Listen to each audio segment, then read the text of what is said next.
So we want you to understand that you can't measure from where you stand right now how long anything is going to take by how long it's been taking, because that was then and this is now, and because then you didn't know what you are knowing now. In other words, don't compare how long something will be. It is not about time. It's not about anything other than what you are doing with your vibrational alignment. It is simply what you are doing with your beliefs in relationship to your desires. When you desire something that you believe, there's no time between the vibrational accomplishment of it. But when you want something and you doubt it, there's as much time as you continue to doubt it. Sometimes people will say, well, how long will it take me to get from where I am to where I want to be? And we say, as long as it takes you to stop doubting and start believing. And they say, well, how long will that take? As long as it takes you to stop doubting and start believing. Well, how long does that take? Well, it takes as long as it takes for you to stop doubting and start believing. Well, how long does that take? And we say, it's really a variable. But it has to do with how conditioned you are at focusing on what is, and how willing you are to focus upon the vibrational what is. As humans, most of you, we love you so much, but you give most of your attention to things that are occurring. In other words, you are reacting mostly to the circumstances around you. So most of your vibration is in reaction to what is. So if you're looking at something that pleases you, your reaction is one that is beneficial to you. But if you're looking at something that doesn't please you, then your vibrational reaction is something that is not beneficial to you. And you got to cut that out. You've got to stop just looking around by default, and then reacting to what you see and expecting any consistency in your vibration. You have to figure out how to be consistent in your vibration. You have to decide, and you have to practice, and you have to become good at, a master at, offering a vibration that feels good even when the condition hasn't changed. You have to stop letting your vibration be about what is. You have to begin to find a way to let your emotions travel down the path of how you want to feel. So how do you do that?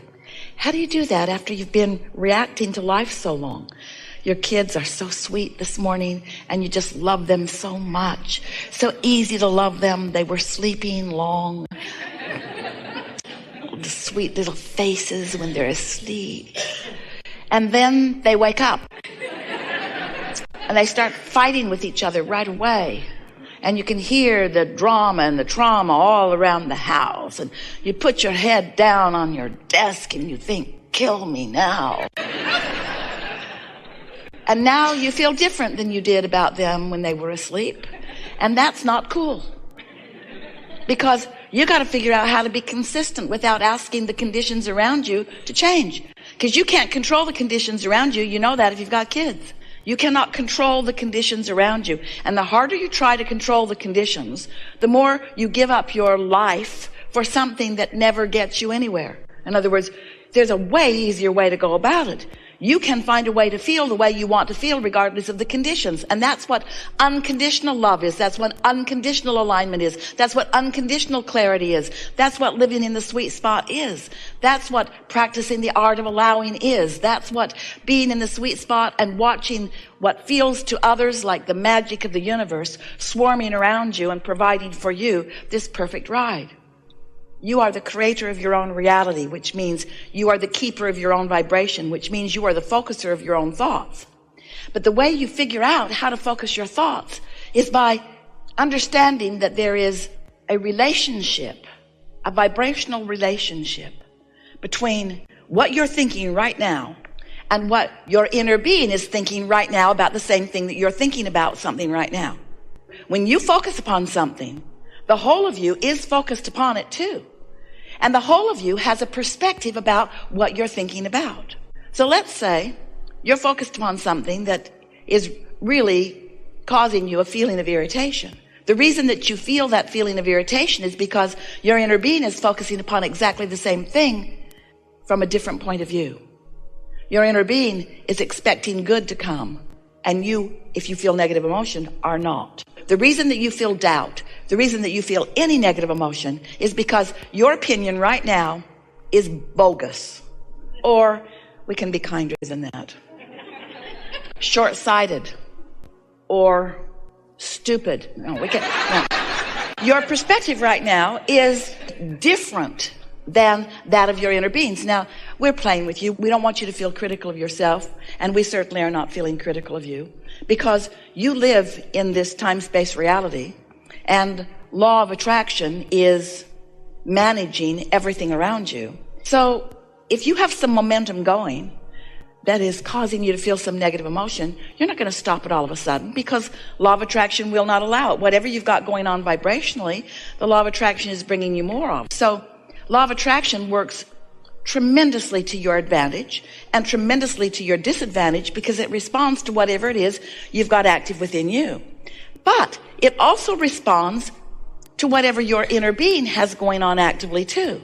For example, if life has caused you to want more prosperity, your inner being is focused upon that prosperity, and not just believing it, but knowing it absolutely.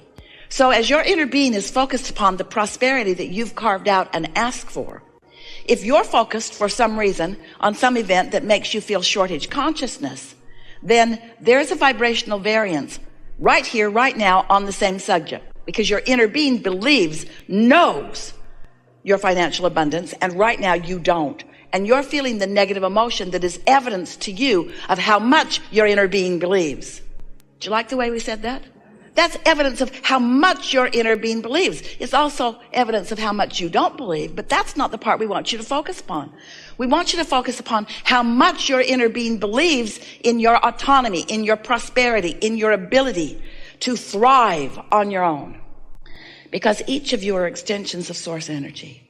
And source energy is raining down around you and upon you and for you on your behalf blessings of indescribable proportion and nature. And if you're not realizing them fully, it means you've got some shortage consciousness going on in your point of view, which we understand why you would, because you've been looking at what is, looking at what is, looking at what is. Oh, things move forward so much more slowly than they need to.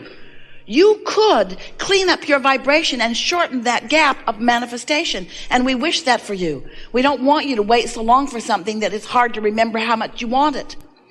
We don't want your desires to feel like disappointment to you. We want them to feel like the fresh idea that they felt like when they first occurred to you in the beginning.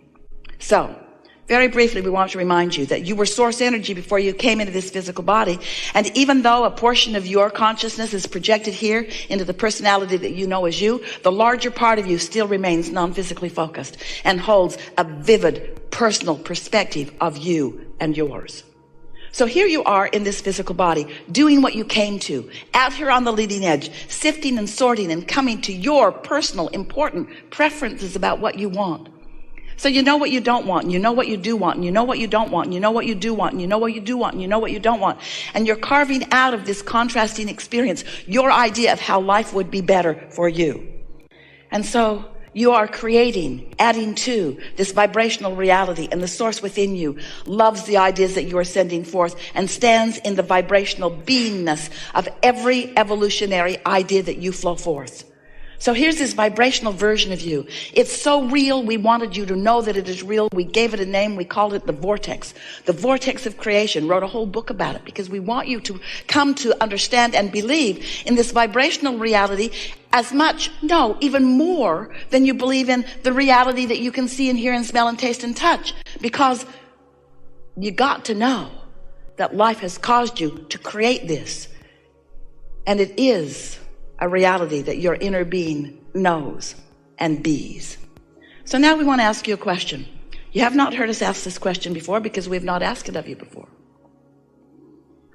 So since this vortex exists, and since your inner being is standing right in the middle of it, what do you think it feels like to your inner being to stand in the middle of what you've created? Proud, excited, exhilarated, interested, eager, and happy for you to begin your personal now realization of the details and the unfolding of what you've put together. Now, you can't even describe it very well because you've been putting pieces of it in there for such a long time. And you don't even realize how perfectly the pieces that you've been asking for all fit with one another. So there is a reality that's been forming that when you allow it will surprise and delight you beyond our ability to describe it to you verbally. But it is gestating and it is growing, and law of attraction is responding to it. Can you feel that law of attraction is responding to it? And as it grows and becomes and matures and exists, can you sort of get a feeling of your relationship with it? Can you feel how, as it is growing and expanding and becoming, can you feel how you, in your personality, in your human personality, have a relationship with it? Are you looking forward to it? Are you eager about it? Are you looking forward to the realization of it? Can you find the feeling of it? So as you hang around in more good feeling vibrations, as you meditate more and quiet your mind and therefore release all resistant thought, as you make lists of appreciation, and as you get out more, as you spend more time outside, as you move your body more and you drink more water and you just get feeling better and spend more time with people that are nice to be with and do the things that make you feel good. Stop watching the news on television. Stop trying to solve the problems of the world. Just live in your own life and get to yourself a little more and allow your natural cork to float. It will if you won't hold it under the water. When you let go, right back up there where you belong in the good feeling vibration. So as you're doing more and more of that, frequently, because you'll be in that vibrational vicinity of where your vortex is, ideas will flow from that vortex right into your head. You'll realize something. You'll get an idea about something. You'll say, oh, I know what I want. I know what I want. And when that occurs, that means that there is a seamless transfer. This is thoughts turning to things. That's what's happening. Thoughts turning to things. But thoughts can't turn to things if the things that you are creating are in this high-flying vibration and you're over here in disappointment. You're not going to get any thoughts turning to things under those conditions. Thoughts can't turn to things unless you're up here in the vibration of where the things that you're wanting and the thoughts that are about them are on the same vibrational level. You got to be up there where you can receive them in the same way that you would tune your radio in your vehicle. Can't set your radio dial on 98.7 and hear what's being broadcast on 101. In other words, the frequencies have to match up. And you can't have your dial set on disappointment while everything that you've created set on joy and ecstasy and appreciation and love, and have any transfer of thought. That's why you're disappointed. Who you really are is up here, and who you're being right now isn't, you see. So you got to find some way.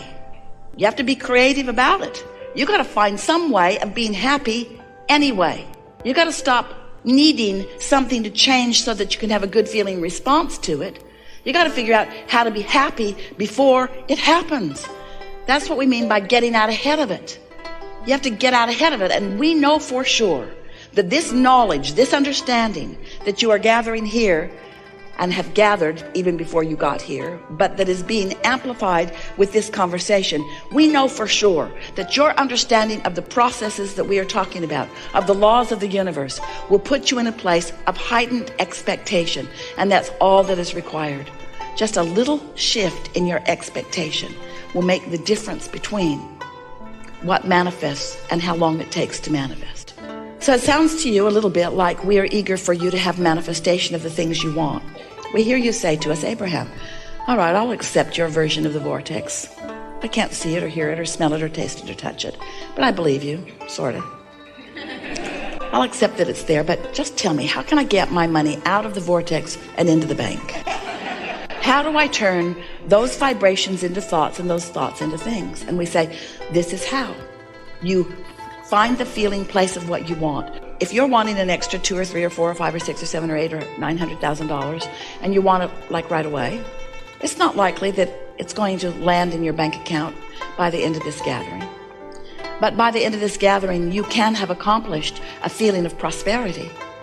And if you can accomplish a feeling of prosperity by looking at the abundance that is evident in your life, both the financial abundance and the lifestyle abundance and the ease abundance and the clarity abundance and the friendship abundance and the magnificent planet abundance. In other words, there is so much abundance that you could focus upon, or you could just stop. And this is the thing that we want you to understand. What unconditional love and unconditional clarity and unconditional alignment, what they are all about It's much simpler than trying to find conditions that line up.